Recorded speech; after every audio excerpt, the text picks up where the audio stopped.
Hello dear students, I hope आप सभी safe होंगे, स्वस्थ होंगे।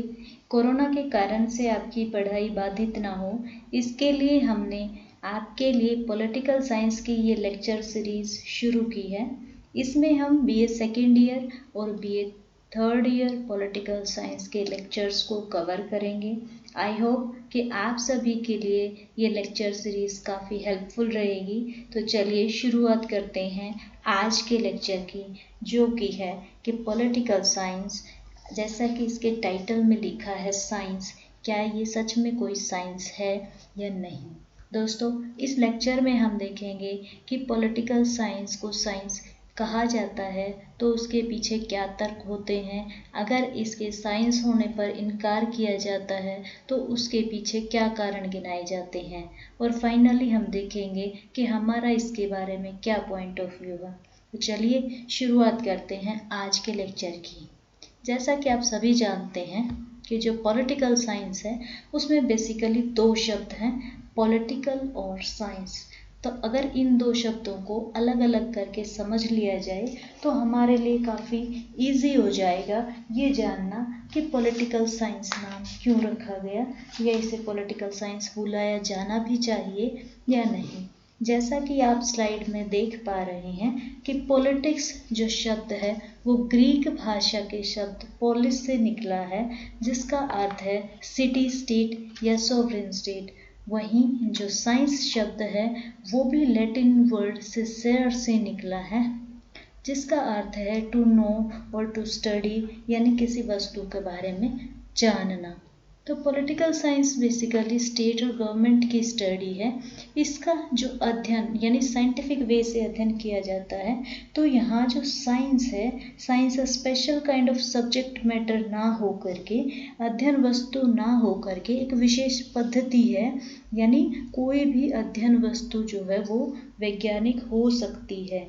जो लुंडबर्ग हैं, लुंडबर्ग ने बड़े ही स्पष्ट शब्दों में व्यक्त करते हुए कहा है कि वैज्ञानिक पद्धति और कुछ नहीं बल्कि तथ्यों का व्यवस्थित निरीक्षण, वर्गीकरण तथा विश्लेषण है।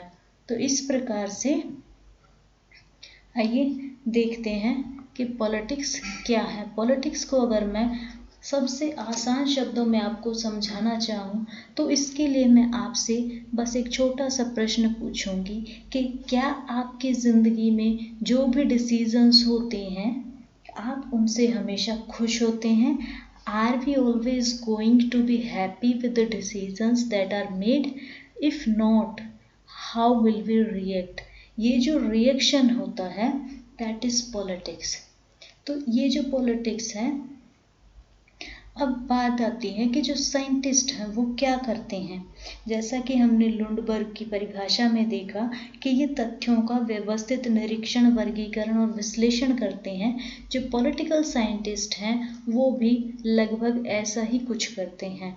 जैसे कि पॉलिटिक्स में बेसिकली क्या होता है कि जो वस्तुएं होती हैं वो कम होती हैं और उन्हें चाहने वाले ज़्यादा होते हैं। ऐसे में जो पॉलिटिकल साइंटिस्ट हैं वो स्टडी करते हैं कि एलोकेशन ऑफ स्कार्स रिसोर्सेज, यानी सीमित संसाधनों का बंटवारा किस प्रकार से किया जाए। और यही कारण है कि डेफिनेशन भी पॉलिटिक्स की कुछ एक इस प्रकार से दी जाती है, who gets what, when and where. तो एक मेथड ऑफ एलोकेशन जो पॉलिटिकल साइंटिस्ट ने ढूंढा है वो है डेमोक्रेसी। लेकिन जैसा कि मैंने इसमें शब्द इस्तेमाल किया पॉलिटिकल साइंटिस्ट या पॉलिटिकल साइंस, जब हम इस प्रकार के शब्द इस्तेमाल करते हैं तो कई बार इसके ऊपर ऑब्जेक्शन किया जाता है और कहा जाता है कि पॉलिटिकल साइंस एक साइंस नहीं है। अब आप देखेंगे कि ऐसे कौन कौन से ऑब्जेक्शंस हैं या ऐसी कौन कौन से तर्क हैं जो पॉलिटिकल साइंस के साइंस ना होने के और इशारा करते हैं, या जिनकी वजह से कहा जाता है कि राजनीतिक विज्ञान कोई विज्ञान नहीं है। दोस्तों, इसके लिए सबसे पहले कहा जाता है कि कॉम्प्लेक्सिटी ऑफ पॉलिटिकल फिनोमेना, यानी जो पॉलिटिकल घटनाएं होती हैं वो काफ़ी कॉम्प्लेक्स होती हैं, जटिल होती हैं, क्योंकि ये मानव व्यवहार से संबंधित है जो कि अनस्टेबल है, जो कई प्रकार के भौतिक, सामाजिक, आर्थिक और मनोवैज्ञानिक कारकों से प्रभावित होता है। और ये कितना प्रभावित होता है ये हम कह नहीं सकते हैं। इसलिए जो राजनीतिक विज्ञान है उसको विज्ञान नहीं कहा जाना चाहिए। इसके ऊपर दूसरा ऑब्जेक्शन ये उठाया जाता है कि इसमें सामान्य सिद्धांत जो है वो निश्चित करना संभव नहीं हो पाता है। जैसे कि अनेक देशों में आज के टाइम में अगर आप देखेंगे तो लोकतंत्रीय प्रणाली है, पर लोकतंत्र का अर्थ और अभिप्राय कहीं भी एक जैसा नहीं लिया जाता। इसी प्रकार से संसदीय शासन आपको मिलेगी तो बहुत सारे देशों में, लेकिन उसके परिणाम आपको कहीं भी समान नहीं मिलेंगे। तो इस प्रकार से जो पॉलिटिकल फिनोमेना है वो काफ़ी कॉम्प्लेक्स हैं और इसकी वजह से निश्चित सिद्धांतों का अभाव पाया जाता है। इसके अलावा इसमें लैक ऑफ ऑब्जेक्टिविटी बताई जाती है, क्योंकि इसमें जो अध्ययन करता है वो तथ्यों का तटस्थता यानी पक्षपात रहित निरीक्षण नहीं कर पाता, क्योंकि वो खुद समाज का भाग है। जो अध्ययन करता है वो मनुष्य है और वो जब समाज में रहता है तो उसका परिवार, उसकी धर्म, उसके रीति रिवाज, उसके दोस्त, बहुत सारी चीज़ें हैं जो उसे प्रभावित करती हैं, जिसकी वजह से वो कुछ चीज़ों को पसंद करता है, कुछ चीज़ों को नापसंद करता है। इसलिए जब वो सामाजिक घटनाओं का अध्ययन करता है तो उसकी ये रुचि, उसकी अरुचि या उसकी ये जो लाइकिंग डिसलाइकिंग है वो उसकी स्टडी को इफ़ेक्ट करती है। और यही कारण है कि पॉलिटिकल साइंस के साइंस बनने में इसे एक प्रकार की बाधा माना जाता है। इसके अलावा कहा जाता है कि पॉलिटिकल साइंस में एक्सपेरिमेंट संभव नहीं है। इसके लिए एक कारण तो यही कि जो मानव व्यवहार है वो परिवर्तनशील है, अनस्टेबल है। ऐसे में जो व्यक्ति हैं वो समान परिस्थितियों में समान सोचें, ऐसा ज़रूरी नहीं है। उदाहरण के लिए अगर मैं कहूँ कि अगर आप एक व्यक्ति को थप्पड़ लगा दें तो हो सकता है कि वो एक परिस्थिति में कुछ और रिएक्शन दे और दूसरी परिस्थिति में उसका रिएक्शन एकदम से अलग हो। तो इस प्रकार से क्योंकि इसमें जो टूल्स हैं या जो इसका मेन फैक्टर है मनुष्य, वो भावनाओं का पुतला है और भावनाओं को आप माप नहीं सकते। ऐसे में जब आप किसी चीज़ की अच्छे से माप तोल नहीं कर सकते तो आपके लिए उन घटनाओं के एक्सपेरिमेंट को सक्सेसफुल करना यानी उस एक्सपेरिमेंट के आधार पर कुछ निष्कर्ष निकालना काफ़ी मुश्किल हो जाता है। तो इस प्रकार से इसके अलावा इसमें एक और ऑब्जेक्शन ये उठाया जाता है कि इसमें जो भविष्य को लेके एक्सपेरिमेंट भविष्यवाणी करना संभव नहीं है, जिसकी वजह से राजनीतिक विज्ञान को विज्ञान नहीं माना जाता है। लेकिन अभी हम देखते हैं कि ये जो ऑब्जेक्शंस लगाए गए हैं कहीं ना कहीं ये आपको सत्य प्रतीत होते होंगे, लेकिन फिर भी कुछ लोग इसे साइंस मानते हैं। अब उनके क्या तर्क हैं आइए देखते हैं। सबसे पहले जो पॉलिटिकल साइंटिस्ट इसे साइंस मानते हैं वो कहते हैं कि विज्ञान किसी विषय का ज्ञान है जो क्रमबद्ध अध्ययन, निरीक्षण और अनुभव से प्राप्त किया गया हो, यानी प्रयोग और भविष्यवाणी उसके लिए ज़रूरी नहीं है। तो पॉलिटिकल साइंस को अगर इस सेंस में साइंस माना जाए तो डेफिनेटली वो साइंस है, क्योंकि इसमें जो यूनिफॉर्मिटी ऑफ प्रिंसिपल्स है यानी सामान्य सिद्धांत निश्चित करने संभव हैं। कैसे? देखिए, आपने सुना होगा सेपरेशन ऑफ पावर के बारे में, यानी शक्तियों के पृथकीकरण के बारे में, जिसके बारे में इसे सामान्य सिद्धांत है। जितने भी पॉलिटिकल विचारक आपको मिलेंगे वो इस बात को महसूस करते हैं, इस बात को एक्सेप्ट करते हैं कि सरकार की सभी शक्तियों का केंद्रीकरण हमेशा मानव स्वतंत्रता के लिए घातक है। इसके लिए दूसरा है कि इसमें एक्सपेरिमेंट भी पॉसिबल है। अभी आप सोचेंगे कि इसके लिए तो कोई लैब वगैरह है ही नहीं, तो इसमें एक्सपेरिमेंट कैसे किए जाएंगे। तो दोस्तों, कई बार प्रयोगशालाओं के बंद दरवाजे के पीछे ही एक्सपेरिमेंट नहीं होते, बल्कि खुले समाज में भी एक्सपेरिमेंट होते हैं।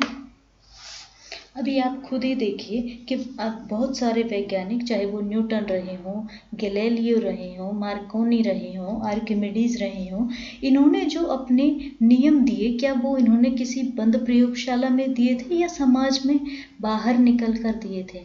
दोस्तों, डेफिनेटली इन्होंने जो भी सिद्धांत दिए वो इनके बंद प्रयोगशालाओं में एक्सपेरिमेंट पर आधारित नहीं थे। तो इसी प्रकार जब हम राजनीतिक शास्त्र की बात करते हैं तो इसकी प्रयोगशाला भी पूरा समाज है। आप एक अच्छे या बुरे पॉलिटिशियन का अध्ययन लैब में बैठकर नहीं कर सकते, बल्कि समाज में निकलकर जब आप उसके मतदाताओं के बीच और उसके संबंधों को नापेंगे, तभी आप जान पाएंगे कि वो पॉलिटिशियन कितना अच्छा या कितना बुरा है। इसके अलावा इसमें भविष्यवाणी जो है, इसमें कोज एंड इफेक्ट रिलेशनशिप भी है। इसमें कारण और परिणाम के बीच संबंध भी दर्शाया जाता है। जैसे कि अगर मैं कहूँ कि जो रेवोल्यूशन है या जो क्रांति है, उसके पीछे मुख्य कारण है असमानता का व्यवहार होना, या लोगों के अधिकारों का छीन लिया जाना, या बहुत ही ज़्यादा कुशासन या एक तरीके से तानाशाही शासन का होना, जिसमें लोगों के अधिकारों को समाप्त कर दिया जाता है।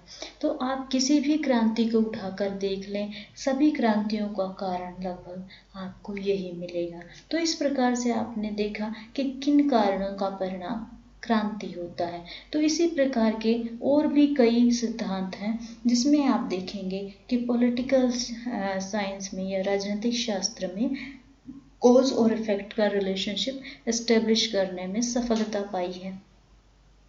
इसके अलावा आप कह सकते हैं कि ये साइंटिफिक मेथड का इस्तेमाल करता है, यानी इसमें जिन तथ्यों का संग्रह किया जाता है वो निरीक्षण के आधार पर किया जाता है। उसमें सर्वे मेथड का इस्तेमाल किया जाता है, केस स्टडी मेथड्स का इस्तेमाल किया जाता है। और आज इस AI के ज़माने में, आर्टिफिशियल इंटेलिजेंस के ज़माने में तो और भी काफ़ी तरीके के स्टैटिस्टिकल टूल्स का इस्तेमाल किया जाने लगा है।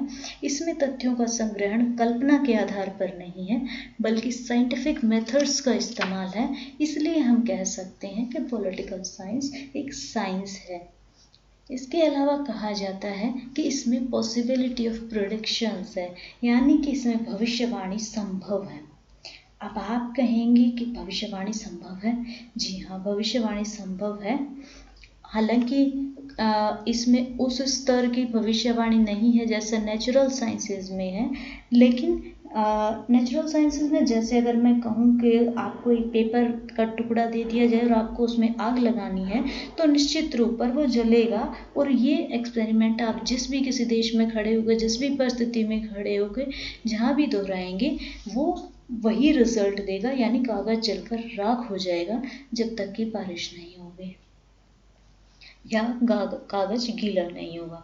लेकिन सामाजिक घटनाओं की भविष्यवाणी थोड़ी कठिन होती है, क्योंकि व्यक्ति की आंतरिक भावनाओं का पता लगाना मुश्किल होता है। पर अगर भविष्यवाणी की क्षमता को भी हम कसौटी मान लें, तो जो प्राकृतिक और भौतिक विज्ञान है, उनकी भविष्यवाणियाँ करने में वो कहाँ पूर्णतः सक्षम है। उनकी भविष्यवाणियाँ भी तो गलत निकलती हैं। फॉर एग्जाम्पल, आप मेट्रियोलॉजिकल डिपार्टमेंट को ले लें, क्या वो आपको 5-10 दिन पहले बता सकते हैं कि भविष्य में क्या होने वाला है?